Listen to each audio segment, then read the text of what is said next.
নিউজৰ টাইমলৈ স্বাগতম জনাইছো মই হিমাক্ষী। মুখ্যমন্ত্ৰী ডক্টৰ হিমন্ত বিশ্ব শৰ্মাই ডাঙৰ মন্তব্য কৰিছে। ট্ৰেডিং কেলেংকাৰীৰ লগত জড়িত হলে কিন্তু এতিয়াৰ পৰা গ্ৰেফতাৰ হ'ব লাগিব বুলি মুখ্যমন্ত্ৰী ডক্টৰ হিমন্ত বিশ্ব শৰ্মাই মন্তব্য কৰিছে। ইয়াৰ উপৰি ট্ৰেডিংত যিসকলে বিনিয়োগ কৰিছিল বিনিয়োগকাৰীৰ কাৰণেও মুখ্যমন্ত্ৰী ডক্টৰ হিমন্ত বিশ্ব শৰ্মাই ডাঙৰ মন্তব্য কৰিছে। মুখ্যমন্ত্ৰীগৰাকীৰ মন্তব্য আছে, ইয়াৰ আগতে তথ্য দিয়াৰ চেষ্টা কৰিছো। আপুনি যদি ট্ৰেডিংৰ নামত বিনিয়োগ কৰিছে তেন্তে সাৱধানতা অৱলম্বন কৰক, সতৰ্কতা অৱলম্বন কৰক। ইতিমধ্যে ট্ৰেডিং এপৰ জৰিয়তে যিসকলে কেলেংকাৰ কৰিছিল বা ৰিজাৰ্ভ বেংকৰ অনুমতি নোলোৱাকৈ যিসকলে ধন বিনিয়োগ কৰিছিল সেইসকল কিন্তু বিপদত পৰিব। মুখ্যমন্ত্ৰীগৰাকীয়ে কঠোৰ নিৰ্দেশ দিছে। এই মুহূৰ্তত লৈ আছো সবিশেষ তথ্য।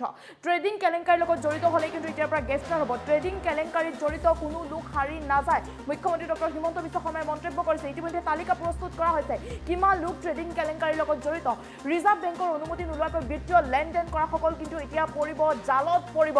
এই কাৰ্যৰে জড়িত সকলো গ্ৰেফতাৰ হ'ব বুলি মুখ্যমন্ত্ৰী ডক্টৰ হিমন্ত বিশ্ব শৰ্মাই মন্তব্য কৰিছে। ট্ৰেডিং কেলেংকাৰীৰ লগত জড়িত হলে গ্ৰেফতাৰ হ'ব। বিনিয়োগকাৰী সকললৈকো মুখ্যমন্ত্ৰী ডক্টৰ হিমন্ত বিশ্ব শৰ্মাই দিছে বাৰ্তা দিছে, যিসকলে ট্ৰেডিংৰ নামত বিনিয়োগ কৰিছিল। নজনাকৈ যিকোনো প্ৰতিষ্ঠানত বিনিয়োগ নকৰিবলৈ মুখ্যমন্ত্ৰী ডক্টৰ হিমন্ত বিশ্ব শৰ্মাই আহ্বান কৰিছে যে কোনো লোকে যাতে নজনাকৈ বিনিয়োগ নকৰে। আৰক্ষীয়ে তদন্ত কৰি টকা উদ্ধাৰৰ চেষ্টা চলাব।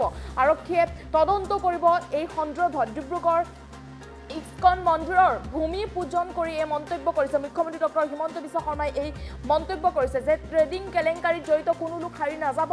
যিসকলে ট্ৰেডিং কেলেংকাৰীৰ লগত জড়িত আছিল সেইসকলৰ ইতিমধ্যে তালিকা প্ৰস্তুত কৰা হৈছে আৰু কোনো এজনে হাৰি যাব নোৱাৰিব। ট্ৰেডিং কেলেংকাৰীৰ লগত জড়িত এজন ব্যক্তিও হাৰি যাব নোৱাৰিব আৰু এই কাৰ্যৰ লগত জড়িত সকলোকে গ্ৰেফতাৰ কৰা হ'ব। ট্ৰেডিং কেলেংকাৰীৰ লগত জড়িত সকলো ব্যক্তিকে গ্ৰেফতাৰ কৰা হ'ব, কোনো এজন লোকে হাৰি যাব নোৱাৰিব। ইয়াৰ উপৰি আপুনি যদি ট্ৰেডিং এপত বিনিয়োগ কৰিছিল বিনিয়োগকাৰীসকললৈকো আহি পৰিছে ডাঙৰ খবৰ দিছে। মুখ্যমন্ত্ৰীগৰাকীয়ে ডাঙৰ বাৰ্তা দিছে, বিনিয়োগকাৰীসকলক আহ্বান কৰিছে বিনিয়োগকাৰীসকলক যে যিকোনো নজনা প্ৰতিষ্ঠানত বিনিয়োগ আপোনালোকে নকৰিব। নজনা প্ৰতিষ্ঠানত বিনিয়োগ কৰাৰ লগে লগে যিহেতু বহু ব্যক্তিয়ে বিপদত পৰিছে, বহুত লোক ট্ৰেডিং কেলেংকাৰীৰ লগত জড়িত হৈ পৰিছে। ইতিমধ্যে ট্ৰেডিং কেলেংকাৰীৰ লগত যিসকল লোক জড়িত হৈ পৰিছিল বা ট্ৰেডিঙত যিসকলে কেলেংকাৰী কৰিছিল সেইসকলৰ ইতিমধ্যে তালিকা প্ৰস্তুত কৰা হৈছে।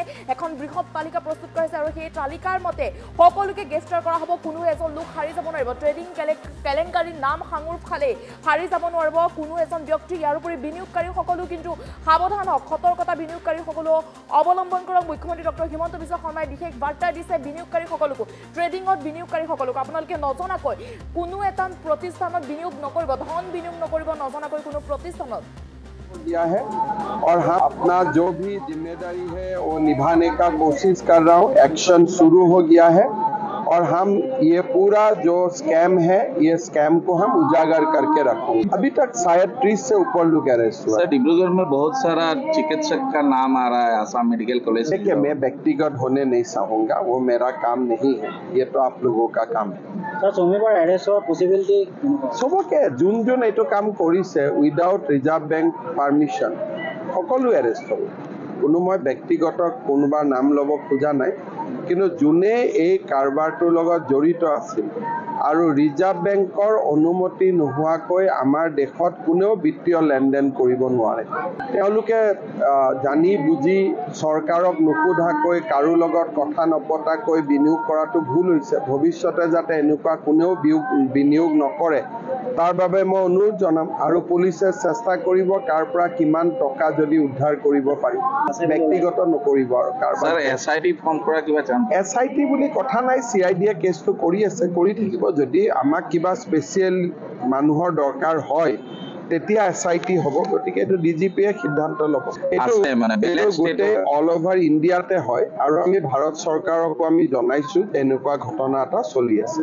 अपना जो भी जिम्मेदारी है वो निभाने का कोशिश कर रहा हूँ। एक्शन शुरू हो गया है और हम ये पूरा जो स्कैम है ये स्कैम को हम उजागर करके रखेंगे। अभी तक शायद 30 से ऊपर लोग अरेस्ट हुआ। सर डिब्रूगढ़ में बहुत सारा चिकित्सक का नाम आ रहा है आसाम मेडिकल कॉलेज। देखिए मैं व्यक्तिगत होने नहीं चाहूँगा, वो मेरा काम नहीं है, ये तो आप लोगों का काम है।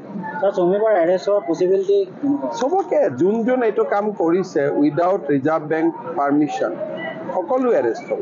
কোনো মই ব্যক্তিগত কোনোবা নাম ল'ব খোজা নাই, কিন্তু যোনে এই কাৰবাৰটোৰ লগত জড়িত আছিল আৰু ৰিজাৰ্ভ বেংকৰ অনুমতি নোহোৱাকৈ আমাৰ দেশত কোনেও বিত্তীয় লেনদেন কৰিব নোৱাৰে।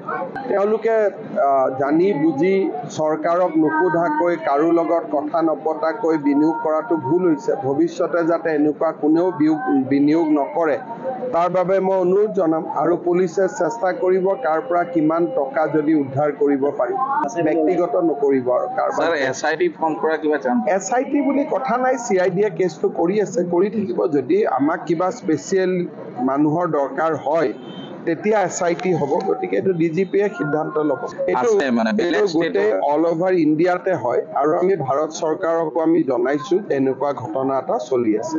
अपना जो भी जिम्मेदारी है वो निभाने का कोशिश कर रहा हूँ। एक्शन शुरू हो गया है और हम ये पूरा जो स्कैम है ये स्कैम को हम उजागर करके रखेंगे। अभी तक शायद 30 से ऊपर लोग अरेस्ट हुए। सर डिब्रूगढ़ में बहुत सारा चिकित्सक का नाम आ रहा है आसाम मेडिकल कॉलेज। देखिए मैं व्यक्तिगत होने नहीं चाहूँगा, वो मेरा काम नहीं है, ये तो आप लोगों का काम है।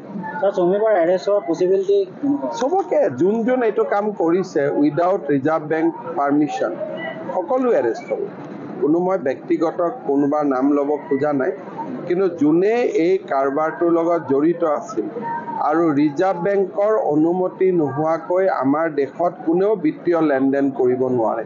তেওঁলোকে জানি বুজি চৰকাৰক নোসোধাকৈ কাৰো লগত কথা নপতাকৈ বিনিয়োগ কৰাটো ভুল হৈছে। ভৱিষ্যতে যাতে এনেকুৱা কোনেও বিনিয়োগ নকৰে তাৰ বাবে মই অনুৰোধ জনাম আৰু পুলিচে চেষ্টা কৰিব কাৰ পৰা কিমান টকা যদি উদ্ধাৰ কৰিব পাৰি, ব্যক্তিগত নকৰিব। আৰু স্যাৰ এসআইটি ফৰ্ম কৰা কিবা চান্স SIT বুলি কথা নাই, CID কেছটো কৰি আছে, কৰি থাকিব। যদি আমাক কিবা স্পেচিয়েল মানুহৰ দৰকাৰ হয় তেতিয়া SIT হ'ব। গতিকে এইটো DGPয়ে কোনো লোকে হাৰি যাব নোৱাৰিব বুলি মুখ্যমন্ত্ৰী ডক্টৰ হিমন্ত বিশ্ব শৰ্মাই মন্তব্য কৰিছে যে যিসকলে ট্ৰেডিং কেলেংকাৰীৰ লগত জড়িত আছে সকলোকে গ্ৰেফতাৰ কৰা হ'ব। আৰক্ষীয়ে গ্ৰেফতাৰ কৰিব। ইতিমধ্যে তালিকা প্ৰস্তুত কৰা হৈছে, বৃহৎ তালিকা আছে। যিসকলে ট্ৰেডিং কেলেংকাৰীৰ লগত জড়িত সকলোকে গ্ৰেফতাৰ কৰা হ'ব আৰু ৰিজাৰ্ভ বেংক